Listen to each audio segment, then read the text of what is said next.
Hi friends, ये video मैं आपको डीमैट अकाउंट के बारे में समझा रहा हूँ कि डीमैट अकाउंट के फ़ायदे क्या होते हैं। और काफ़ी लोग हैं जो डीमैट अकाउंट खुलवाना चाहते हैं, कैसे खुलवाएं, काफ़ी क्वेश्चंस हैं, क्या होता है, क्या चार्जेस होते हैं। तो उन सभी चीज़ों के बारे में आपको यहाँ से मैं आपको बताऊँगा आज। तो जैसे कि बेसिक चीज़ें, डीमैट अकाउंट क्या होता है, क्यों खुलवाएं, इसका क्या ज़रूरत पड़ता है, कैसे खुलवा सकते हैं। तो देखिए, डीमैट अकाउंट एक तरीके से अकाउंट है जिसमें आप अपने शेयर्स को खरीद के रख सकते हैं, और अगर जब चाहें उनको आप वहाँ से बेच सकते हैं।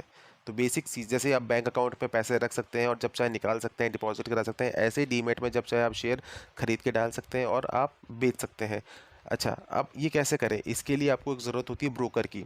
ब्रोकर जो डीमैट अकाउंट की सर्विस आपको प्रोवाइड करता है खुलवाने में। ठीक है।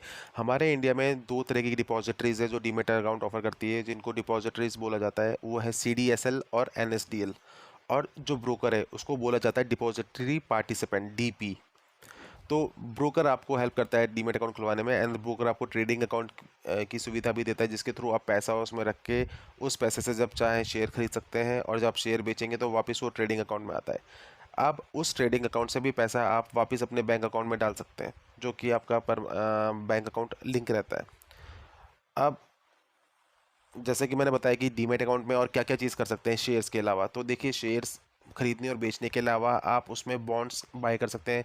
जो सरकार बॉन्ड्स निकालती है, ट्रेजरी बॉन्ड्स निकालती है, गवर्नमेंट के जो बॉन्ड्स आते हैं, वो आप बाय करके रख सकते हैं डीमैट फॉर्म में। कोई पेपर फॉर्म की ज़रूरत नहीं है वहाँ। दूसरा, ETFs, आजकल एक्सचेंज ट्रेडेड फंड्स चल रहे हैं, जो इसके बारे में अगर आप देखना चाहें डिटेल्स के, ETFs क्या होता है। ETFs क्या होता है, एक तरह का बास्केट होता है जो पर्टिकुलर सिक्योरिटीज़ को ट्रैक करता है। जैसे अगर मान लीजिए कोई आपको सिल्वर खरीदना है, तो आप सिल्वर ETF के यूनिट्स खरीद सकते हैं जो कि सिल्वर को ट्रैक करेगा। ऐसे ही अगर आपको निफ्टी के 50 स्टॉक्स में इन्वेस्ट करना है, लेकिन निफ्टी के 50 स्टॉक्स आप खरीद नहीं सकते, तो आप निफ्टी 50 ETF में पैसा डालिए, तो वो ETF आपको जैसे ही निफ्टी 50 ग्रो करेगा, वैसे ही वो ETF भी ग्रो करेगा। तो ETF दिन भर एक्सचेंज ट्रेडेड फंड्स होते हैं, और ये दिन भर ट्रेड होते हैं मार्केट टाइमिंग में। तो इनको भी आप बेच और खरीद सकते हैं।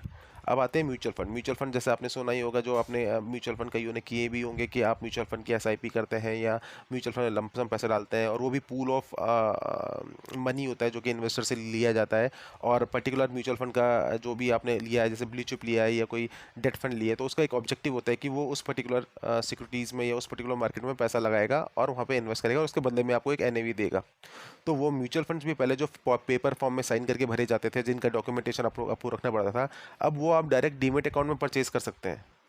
डायरेक्ट, बिना किसी उनको बोलते हैं डायरेक्ट म्यूचुअल फंड्स, बिना किसी ब्रोकरेज, बिना किसी कमीशन दिए हुए, या जो बीच में डिस्ट्रीब्यूटर्स की कमीशन होती है, वो बिना दिए हुए आप सीधा मार्केट से ले सकते हो, सीधा बेच सकते हैं। आपको और इसका फ़ायदा यही है कि इसमें कोई फिजिकल सर्टिफिकेट आपको होल्ड नहीं करना। और एक एक मेन फ़ायदा ये कि सपोज़ करिए आपने कोई कॉर्पस जमा कर लिया, आपने कोई शेयर्स इकट्ठे कर लिए, 4-5 साल आपने म्यूचुअल फंड इकट्ठे कर लिए। अब उसमें मान लीजिए 5-6 साल बाद आप इसको बेचना नहीं चाहते, लेकिन आपको पैसे की ज़रूरत है, तो आप इस पर लोन भी ले सकते हो। तो लोन ले लिया आपको NBFC और बैंक्स इनको कोलेटरल रख के आपको लोन दे सकती हैं। और इनको ट्रैक करना बहुत इजी है, क्योंकि आपको सिर्फ लॉगिन करना है मोबाइल में। आप जब से मोबाइल ट्रेडिंग आई है, तब से आप सिर्फ मोबाइल पे लॉगिन करो और अपना देख सकते हो डीमैट अकाउंट में आपके क्या पड़ा हुआ है, क्या शेयर पड़े हैं, क्या म्यूचुअल फंड पड़े हैं, क्या उनकी NAV चल रही है, लिक्विडिटी है। आप जब चाहे, जब मार्केट ओपन है, तो आप बेच सकते हो। तो ये सब चीज़ें हैं, तो जिसके लिए जो डीमैट अकाउंट के थ्रू आप कर सकते हैं, और ये इनके फ़ायदे भी हैं। अच्छा, अब एक क्वेश्चन आता है कि डीमैट अकाउंट खुलवाने के लिए क्या चाहिए। तो सबसे मेन जो चीज़ है डीमैट अकाउंट के लिए, वो होता है पैन कार्ड। आपको पैन कार्ड होना मस्ट है, पैन नंबर होना मस्ट है आपका। आप उसके लिए, और दूसरा है आपके पास एड्रेस प्रूफ। एड्रेस प्रूफ में आप वोटर, पासपोर्ट, आधार कार्ड, ये कुछ भी लगा सकते हो। एक तीसरा स्टेट होता है आपका बैंक बैंक प्रूफ। तो बैंक प्रूफ में आपकी बैंक स्टेटमेंट डल जाती है। अगर आपको फ्यूचर एंड ऑप्शन में काम करना है, तो 6 महीने की बैंक स्टेटमेंट ज़रूरी चाहिए। कोई इनकम प्रूफ आपका होना चाहिए उसमें।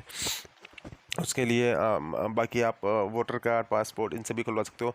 आधार कार्ड से फ़ायदा ये होता है कि अगर आप ऑनलाइन अकाउंट खुलवाना चाहते हो, क्योंकि आजकल आधार कार्ड, आप आधार नंबर डालिए और उससे OTP से वेरीफाई करिए, तो इससे भी आपका अकाउंट जो है ऑनलाइन खुल जाता है।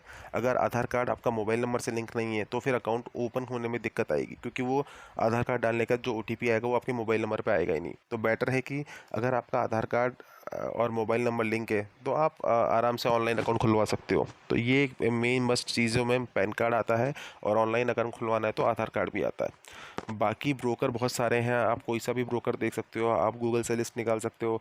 ऐसे मार्केट में भी डिस्काउंट ब्रोकर भी काफ़ी चल रहे हैं जो आपको ब्रोकरेज में फ़ायदा देते हैं, क्योंकि मेन चीज़ क्या होती है, जब भी आप कोई बाय सेल करते हो तो उसमें ब्रोकरेज लगती है।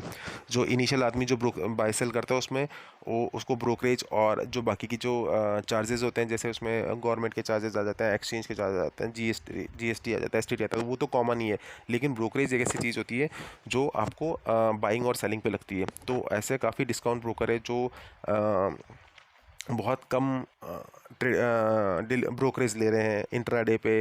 अगर इंट्राडे मतलब अगर आपको सेम डे खरीद के सेम डे बेचना है, और डिलीवरी मतलब आपको लेना है और थोड़े टाइम बाद बेचना है, चाहे कल बेचना है, चाहे परसों बेचना है, चाहे एक हफ्ते बाद, चाहे एक साल, तो वो डिलीवरी ट्रेड बोली जाती है। तो ऐसे भी बहुत सारे डिस्काउंट ब्रोकर है जो डिलीवरी ट्रेड ज़ीरो पे देते हैं। और ये सब चार्जेस इस इन सब चीज़ों के लिए आप जिस ब्रोकर के से भी अकाउंट खुलवाना चाहते हैं, जैसे मेरे पास काइट ज़ीरोधा का अकाउंट है जो मैं यूज़ करता हूँ, तो आप पहले उनके साइट पे जाइए और उनके पूरे चार्जेस देख लीजिए, जिसमें उनकी एएमसी जो एनुअल मेंटेनेंस चार्ज है वो कितना है, ब्रोकरेज कितनी है, बाकी का कोई और चार्ज है, तो वो सारे उन्होंने प्रॉपर्ली डिस्क्राइब कर रखे हैं। उसके बाद देख के आप वहाँ से अकाउंट ओपन करवा सकते हैं। अकाउंट ओपन के लिए आपको मोबाइल नंबर डालना होगा और वहाँ से ओटीपी आएगा और आपका प्रोसेस स्टार्ट हो जाएगा। बहुत सिंपल प्रोसेस होता है। किसी भी जगह अकाउंट ओपन ऑनलाइन करवाने का आपको पैन कार्ड डालना होता है। आप पहले अपने पास पैन कार्ड की साइन की हुई कॉपी और बैंक स्टेटमेंट डाउनलोड की हुई, अगर आपको अप्रूफ लगाना है, और एक अपने सिग्नेचर साइन किए हुए, स्कैन किए हुए, ये सब आप पहले से अरेंज करके रख सकते हैं। अदरवाइज़ ये सारे डॉक्यूमेंटेशन, ये सारी जो फॉर्मेलिटीज़ है वो आपको उनकी साइट पे भी मिल जाएगी, जिस ब्रोकर के भी अकाउंट खुलवाना चाहते हैं। तो ये कुछ बेसिक चीज़ें थी जो मैंने आपको बताई कि डीमैट अकाउंट आप कैसे खुलवा सकते हैं, या उसके क्या क्या फ़ायदे हैं, और आने वाले टाइम पे, और आप, क्योंकि अब ज़्यादा से ज़्यादा जो फिज़िकल पेपर वर्क है वो कम होता जा रहा है, तो अगर अगर आपको फिज़िकल सर्टिफिकेट्स नहीं संभालने, या आपके पास पुराने कोई फिजिकल सर्टिफिकेट पड़े हैं उनको आपको डीमेटलाइज कराना है, तो उसके लिए डीमेट अकाउंट की ज़रूरत पड़ेगी। या अगर आपको नए म्यूचुअल फंड खरीदने हैं और आप पेपर फॉर्म में नहीं रखना चाहते, तो आपको म्यूचुअल फंड की डीमेट अकाउंट की ज़रूरत पड़ेगी। आप कोई डिस्ट्रीब्यूटरशिप को पैसा नहीं देना चाहते, आप कमीशन ज़्यादा नहीं देना चाहते, तो आपको डीमेट अकाउंट में की ज़रूरत पड़ेगी। आप उससे डायरेक्ट म्यूचुअल फंड भी परचेस कर सकते हैं। तो ये एक मैंने कोशिश की कि आपको समझाने की डीमेट अकाउंट क्या होता है, कैसे खुलवाया जा सकता है, और उसके क्या क्या फ़ायदे हैं।